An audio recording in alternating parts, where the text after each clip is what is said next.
Hi, this is Revathi. Welcome to అందమైన కథల పొద్రిల్లు. Video చూస్తున్న ప్రతి ఒక్కరికి, అలాగే లైక్స్, కామెంట్స్తో ఎంకరేజ్ చేస్తున్న వారందరికీ థ్యాంక్ యూ సో మచ్. తొలి మొద్దు ఎపిసోడ్ నెంబర్ 113. మరుసటి రోజు కంచు హుషారుగా వచ్చి రోహిత్ వాళ్ళ ఇంటి డోర్ బెల్ కొడుతుంటుంది. రోహిత్ వాళ్ళ మిస్సెస్ వచ్చి డోర్ తీసి హాయ్ స్వప్న అంటూ రిసీవ్ చేసుకుంటుంది. హాయ్ అంటూ స్వప్న లోపలికి వస్తుంది. హాయ్ స్వప్న, ఎలా ఉన్నావు అంటూ రోహిత్ కూడా వస్తాడు. బాగున్నాను రోహిత్ గారు అని అంటుంది.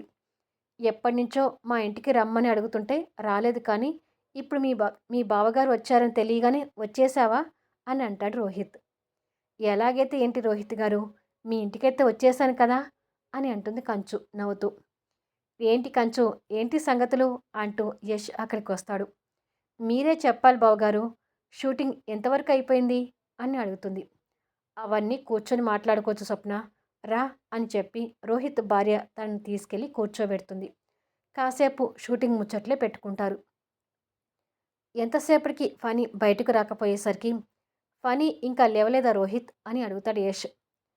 ఫనీ ఇంట్లో లేడు యష్, ఇక్కడ వాళ్ళ రిలేటివ్స్ ఎవరో ఉన్నారంట, వాళ్ళని కలవడానికి వెళ్తున్నానని చెప్పి మార్నింగే వెళ్ళాడు అని అంటాడు రోహిత్. స్వప్న వచ్చే తెలిసి ఫనీ కావాలని వెళ్ళినట్టుంది అని అనుకొని యష్ స్వప్న వైపు చూస్తాడు. కానీ స్వప్న అదేమీ పట్టించుకోకుండా రోహిత్ వాళ్ళ మిస్సెస్తో మాట్లాడుతూ ఉంటుంది. ఫనీ రాత్రి పెళ్లి గురించి మాట్లాడిన మాటలు యష్ గుర్తు తెచ్చుకుంటూ ఉండిపోతాడు. స్వప్న నైట్ వరకు వాళ్ళతోనే టైం స్పెండ్ చేసి పద్దు తన కోసం పంపించిన ఫుడ్ ఐటమ్స్ తీసుకుని తిరిగి వెళ్ళిపోతుంది.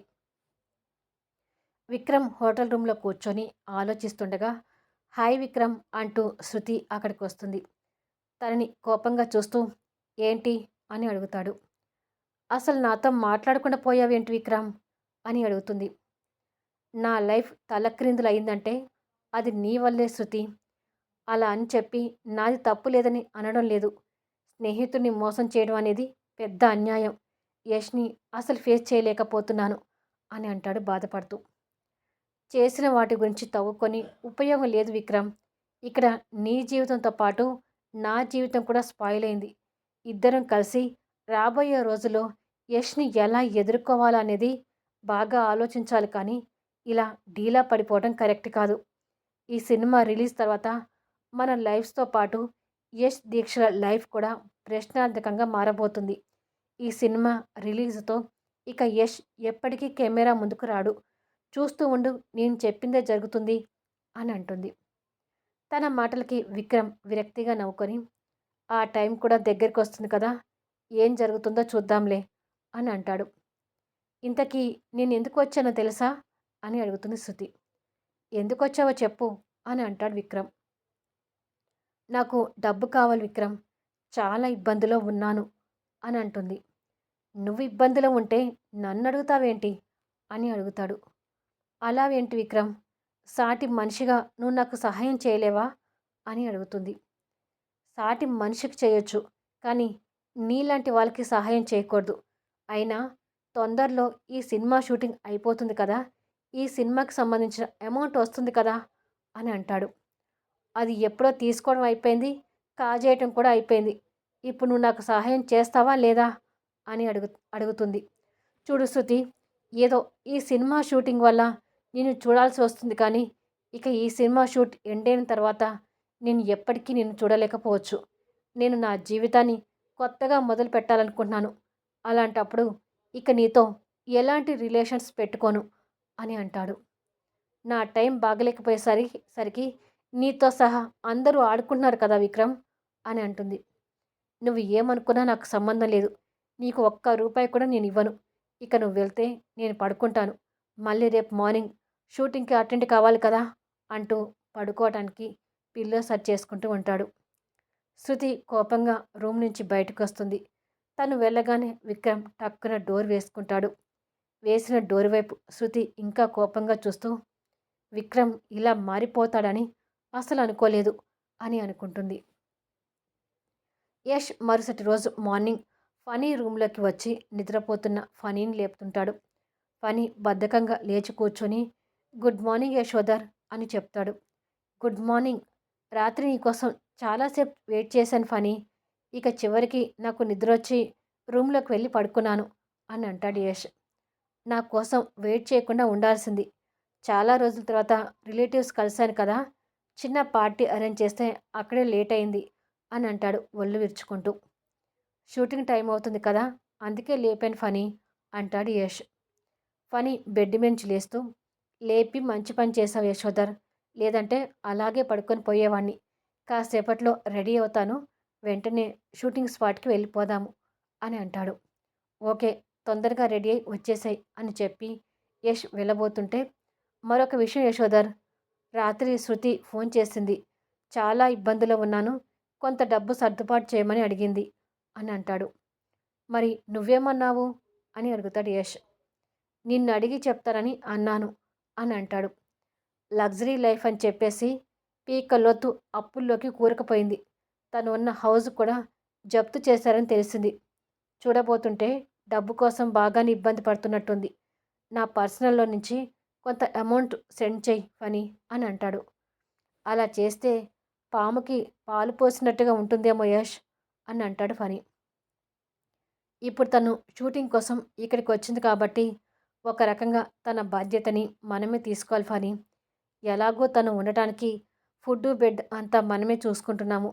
దానితో పాటే ఈ అమౌంట్ కూడా అనుకుందాము. అయినా ఈ షూటింగ్ అయిపోయే వరకు కదా తనని భరించేది. ఆ తర్వాత తన గతి ఏంటో తనకే తెలీదు అని అంటాడు. సరే యశోధర్ నీ ఇష్టం అని అంటాడు ఫనీ.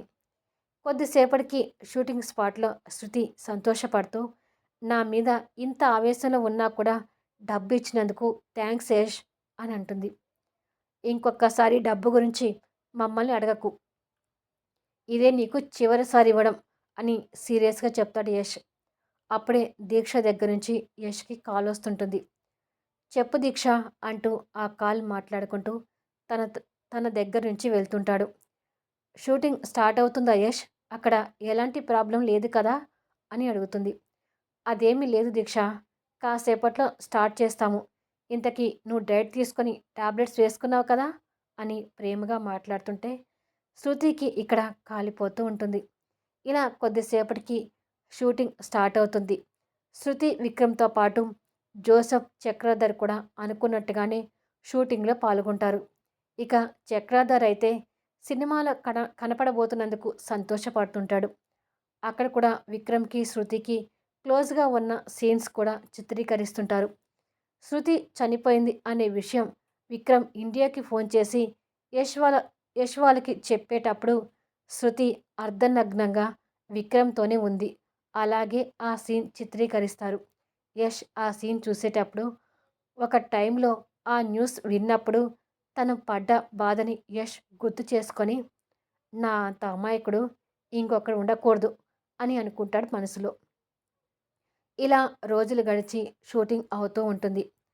స్వప్న యష్ని కలవబోతున్న ప్రతిసారి కూడా ఫనీ స్వప్న ఎదుట పడకూడదు అనే ఉద్దేశంతో ఏదో ఒక వంక పెట్టుకొని వెళ్ళిపోతూ ఉంటాడు. ఇక్కడ దీక్ష కూడా తన ఆరోగ్యం నిర్లక్ష్యం చేయకుండా చదువుకునే సమయంలో చదువుకుంటూ ఎప్పటికప్పుడు యష్కి ఫోన్ చేసి షూటింగ్ విషయాల గురించి తెలుసుకుంటూ ఉంటుంది. ఎప్పటికప్పుడు షూటింగ్ గురించి సోషల్ మీడియాలో ప్రెస్ ఛానల్స్లో అప్డేట్స్ చేస్తూ ఉండటంతో మూవీ రిలీజ్ కోసం ప్రేక్షకులు ఎదురు చూస్తుంటారు. డిస్ట్రిబ్యూటర్స్తో బేరసారాలు కూడా అవుతుంటాయి.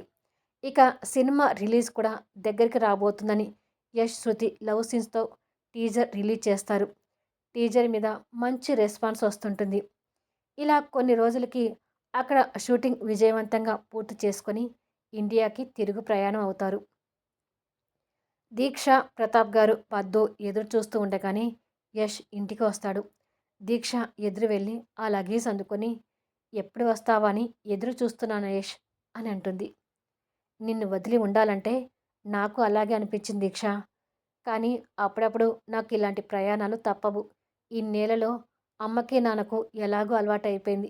ఇక నువ్వే అలవాటు చేసుకోవాలి దీక్ష అని అంటాడు. ఇక షూటింగ్ మొత్తం అయిపోయినట్టే కదా యష్ అని అడుగుతాడు ప్రతాప్ గారు. అయిపోయింది నాన్న. ఇక ప్రీ ప్రొడక్షన్ ఉంది.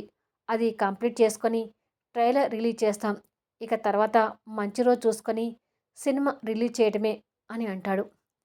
కాస్త స్ట్రగుల్ అవుతున్నా అనుకున్నది సాధించబోతున్నావని మాత్రం అర్థమవుతుంది యష్ అని అంటాడు ప్రతాప్ గారు. తండ్రి మాటలకు యష్ పైకి నవ్వుతున్నా మనసులో మాత్రం భయం అలాగే ఉంటుంది. ప్రయాణం చేసి వచ్చాడు, వాణ్ణి కాస్త ఊపిరి తీసుకొనివ్వండి అని అంటుంది పద్దు.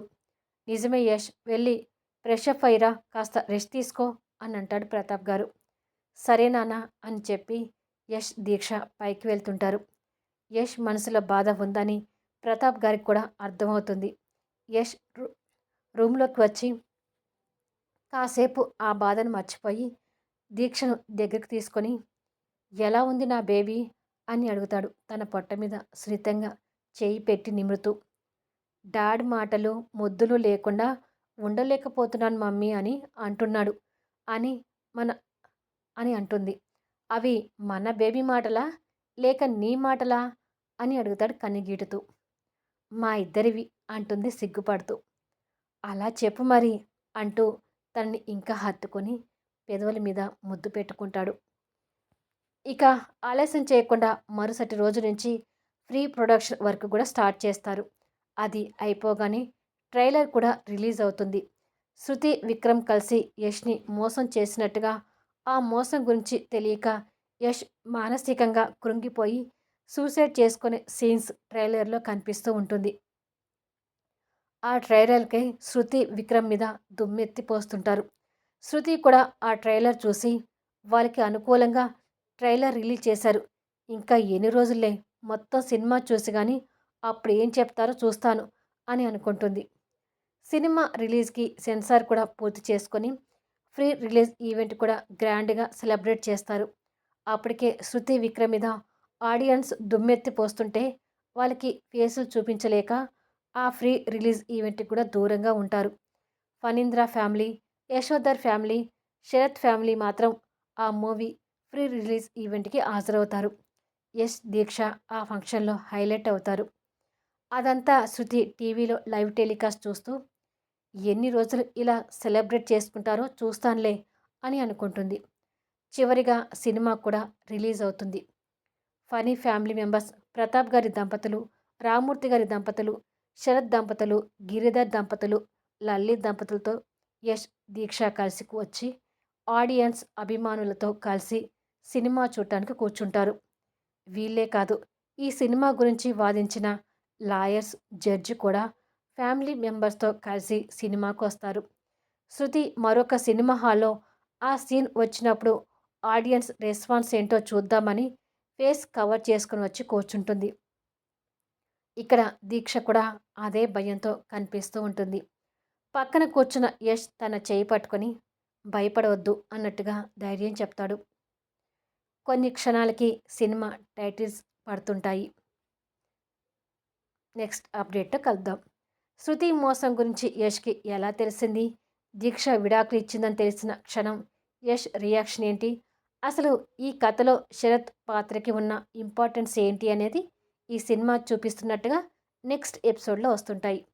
మరి ఈ వీడియోపై లైక్ చేయండి, అలాగే కామెంట్స్ తెలపండి.